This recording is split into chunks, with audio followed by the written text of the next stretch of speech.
Ma'am, step away from the vehicle. Face down on the ground now. Stop resisting. Officer, this is my car. I just finished shopping. Hands where I can see him. Get down. I'm not getting on the Listen ground carefully. for you. Listen, my name is Marsha Howard. I'm a federal judge. I don't care who. You should. Here's my credentials. Judge? Yes, and you're making a serious mistake All right right, now. just hang on. I'm leaving.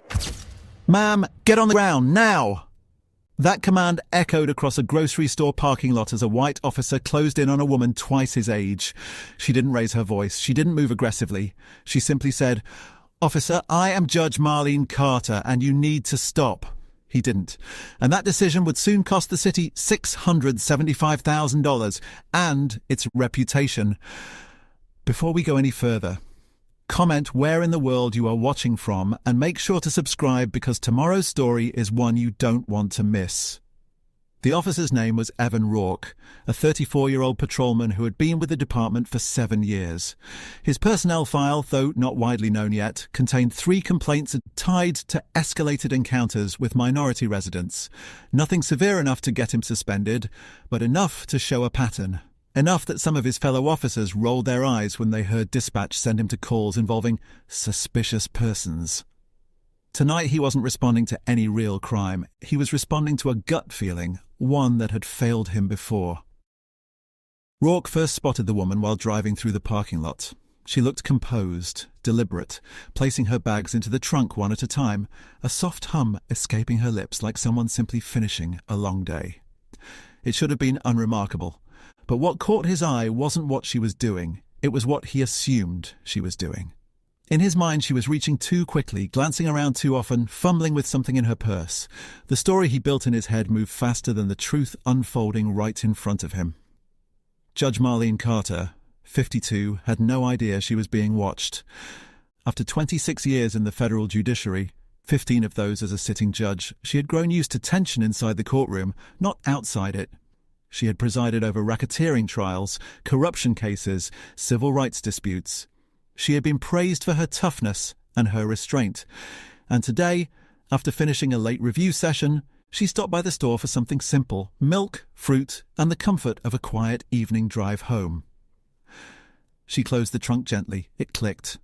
That small sound, ordinary to anyone else, somehow pushed Officer Rourke over the edge. He parked diagonally behind her SUV, blocking her path, the headlights casting a severe white glare over the asphalt. Judge Carter turned with a puzzled expression, the way anyone would if their car suddenly became pinned between a vehicle and the unknown. "Evening, officer," she said politely. Rourke didn't respond to the greeting. Instead, he shouted, "Step away from the vehicle, hands where I can see them." His tone startled a nearby couple loading water bottles into their sedan. They froze. Judge Carter didn't. "Is there a problem?" she asked, her voice level. "That's not your vehicle," Rourke said. "I watched you trying to get into it." Judge Carter blinked. "Officer, this is my car. Hands up," Rourke cut her off, one hand already hovering near his weapon. "Stop resisting." She wasn't resisting anything. She hadn't even moved, but the accusation alone created its own reality. Marlene slowly lifted her hands to shoulder height. Not in fear, she had faced worse intimidation from defendants far more dangerous than this officer, but because she understood how quickly situations like this could spiral. "Officer," she said carefully, "my name is Marlene Carter. I am a federal judge. If you run the plate, you'll see—" "I said get on the ground," Rourke barked. A grocery cart rolled out of someone's hands in the distance. A man whispered, "Is he serious?" Another voice murmured, "She's not doing anything." But Rourke, breathing heavily now, saw none of it. In his mind, he was controlling a threat. He stepped closer, grabbing her arm with sudden force. "Officer," she repeated, still steadfast, still dignified, "you are making a serious mistake." "Stop resisting!" he yelled again, though she wasn't resisting at all, just trying to keep her balance as he twisted her arm downward. And this exact moment would later become the heart of the lawsuit. Witness videos? Bodycam audio? The contrast between her composure and his aggression. The unfolding humiliation of a woman who had dedicated her life to justice being treated like a criminal for loading groceries into her own car. The absurdity of the accusation didn't soften the impact of the handcuffs locking around her wrists. It only made the fallout worse. If you believe that standing up for what's right can change everything, share this story and let others know that justice can prevail. Officer Evan Rourke's grip tightened as if the pressure alone could force his version of reality into existence. The metal of the cuffs clicked again, an unnecessary second tug, just to show he was in control. Judge Marlene Carter winced, not from fear, but from the indignity of being handled like a suspect half her age.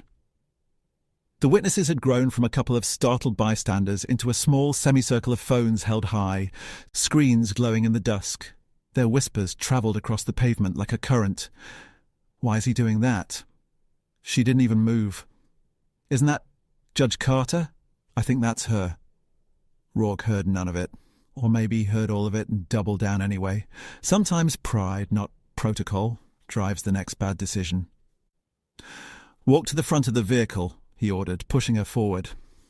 Her heels scraped the asphalt, her posture still dignified, even with her hands locked behind her back. She didn't beg, she didn't negotiate. She simply said, "Officer, if you would contact your supervisor, this can be resolved in 30 seconds. Rourke scoffed. "Nice try. I've heard every excuse in the book." Marlene shook her head slowly. "This isn't an excuse, it's a warning." Instead of listening, he shoved her again. Through the haze of headlights and smartphones, the witness closest to the scene, a middle-aged man in a gym hoodie, finally stepped toward them. "Officer," he said carefully, hands raised to show he meant no harm. "I don't think she was doing anything wrong. I saw her come out of the store with the bags." Rourke snapped. "Step back. You're interfering with an active arrest." "I'm just saying, I said step back." The man retreated, palms open in surrender, but the look he exchanged with the other bystanders said everything. This wasn't policing. This was something else, something uglier. Judge Carter's breath remained steady. It always had. 26 years of navigating hostile attorneys, unpredictable defendants, and high-stakes courtroom standoffs had taught her one thing. Keep your composure. The truth will outlive the noise. But as Rourke tightened the cuffs once more, another unnecessary show of dominance, she allowed herself one long exhale. "Officer," she said, her voice deeper now, firm enough to cut through the tension, "you are escalating a non-event. I am not resisting. I am not a threat.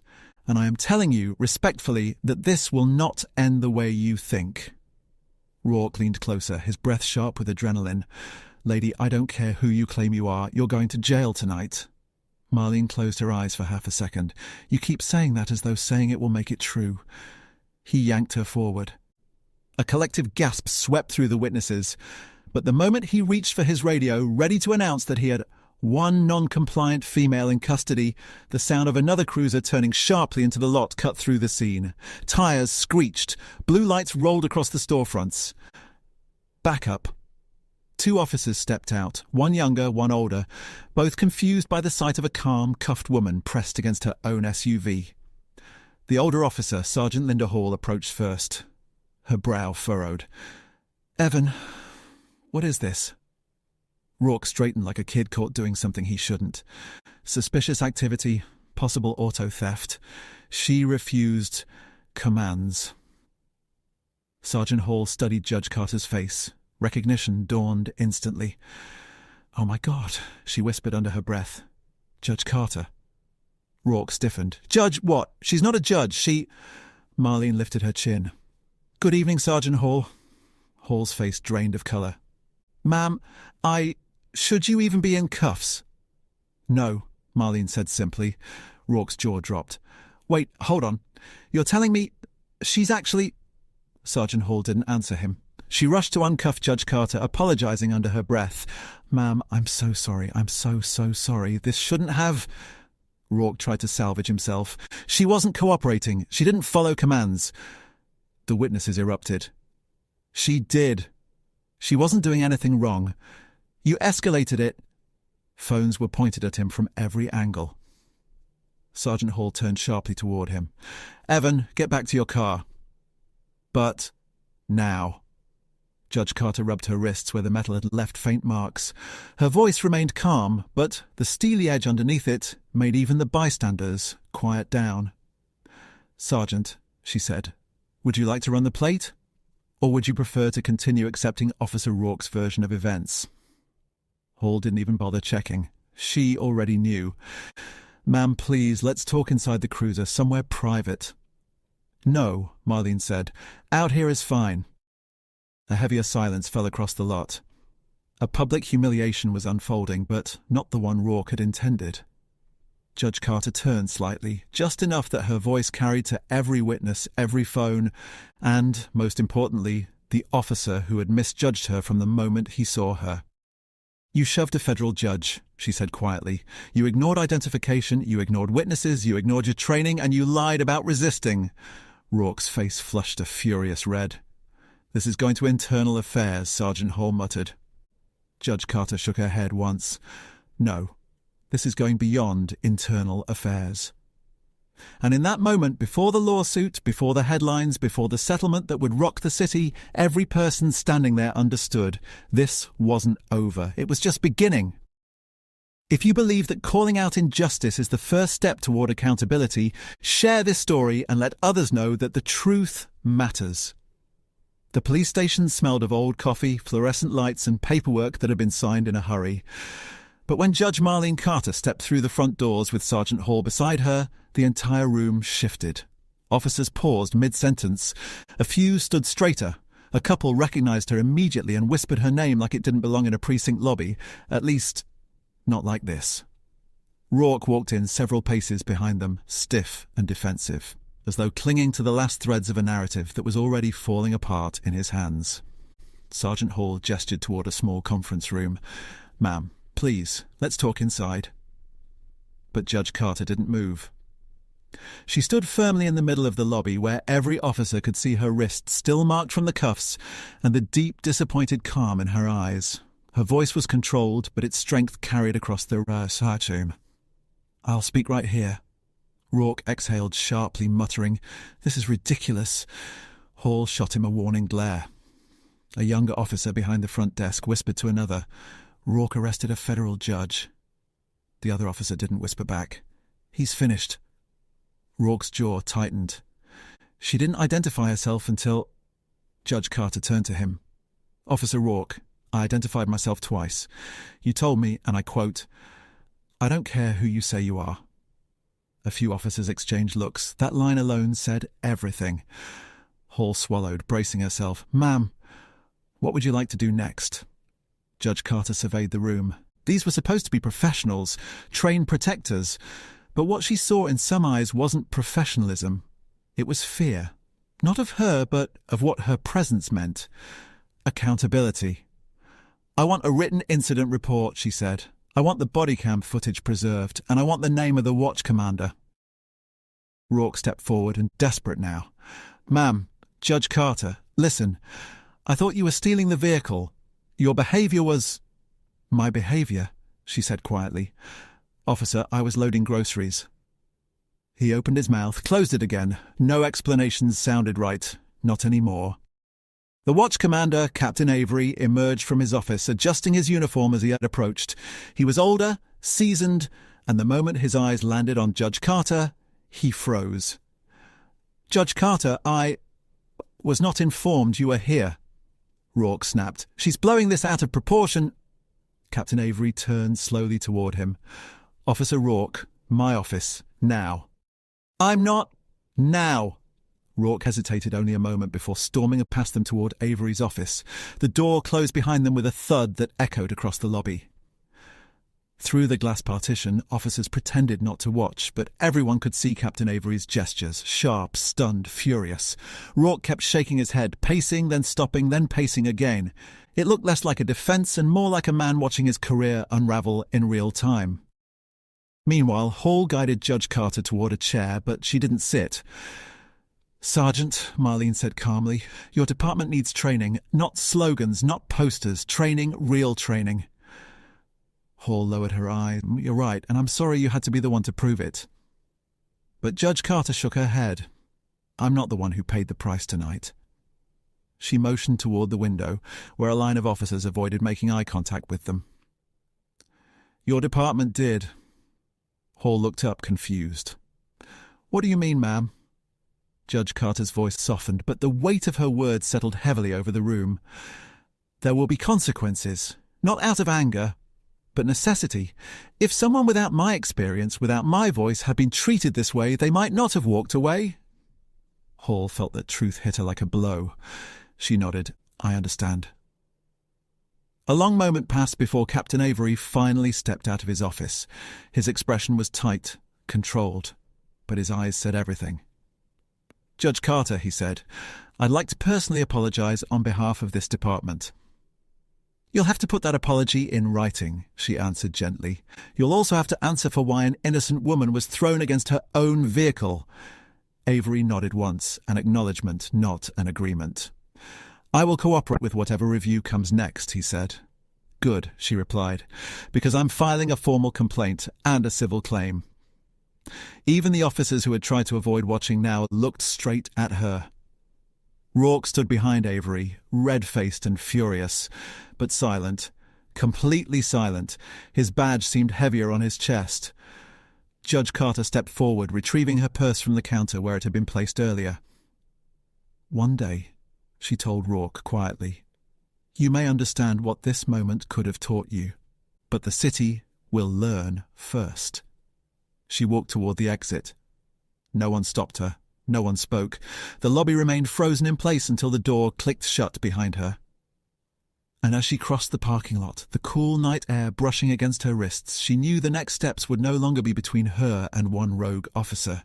They would be between her and an entire system. If you believe that speaking truth to power is the only way to force change, share this story and remind others that justice doesn't pause for a badge. The courtroom was fuller than usual for a morning hearing. Reporters packed into the gallery, attorneys whispering into notepads, and a few officers from the precinct sitting stiffly in the back row. The lawsuit had made headlines for weeks now. Everyone wanted to see how it would end. The federal judge versus the officer who claimed he was just doing his job. But today wasn't just about legal arguments. Today was about consequences. Officer Evan Rourke sat beside his attorney, shoulders tense, eyes down, hair noticeably thinner than it had been months earlier. The confident swagger he had once carried into the grocery store parking lot was gone. Now he looked like a man praying no one would recognize him outside the courthouse. But they did. Everyone did. The judge presiding over the hearing entered, and the room rose. Once seated, she glanced at the parties. We are here today to finalize the settlement between Judge Marlene Carter and the City of Brookridge, she said. Both sides have reached an agreement. We will place the terms on record. Rourke swallowed hard. He knew what was coming. The city attorney stood. Your Honor, the city has agreed to a settlement of $675,000. Additionally, Officer Evan Rourke will be placed on unpaid suspension pending termination proceedings. He will also be barred from future employment in any law enforcement agency within the state. A wave of murmurs rippled through the gallery. Rourke clenched his jaw, face tightening with the humiliation of a man losing everything in front of a crowd that had already judged him. His attorney whispered sharply, Evan, don't react, do not react. But he reacted anyway. He slammed his palm on the table. This is insane. I didn't know who she was. She didn't comply. The judge raised a hand. Officer Rourke, sit down. She made this bigger than it was, he insisted, turning toward Marlene as if she could somehow rewrite the consequences. But Judge Carter didn't budge. She sat still, her posture composed, her expression unreadable. She looked at him the same way she had looked at hundreds of defendants, not with hate, not with anger, but with a level of disappointment that cut deeper than either one. When the room finally fell silent, the judge continued. There will also be mandated retraining for all officers in the City of Brookridge Police Department, with special emphasis on de-escalation and bias response. The city attorney nodded. Yes, Your Honor.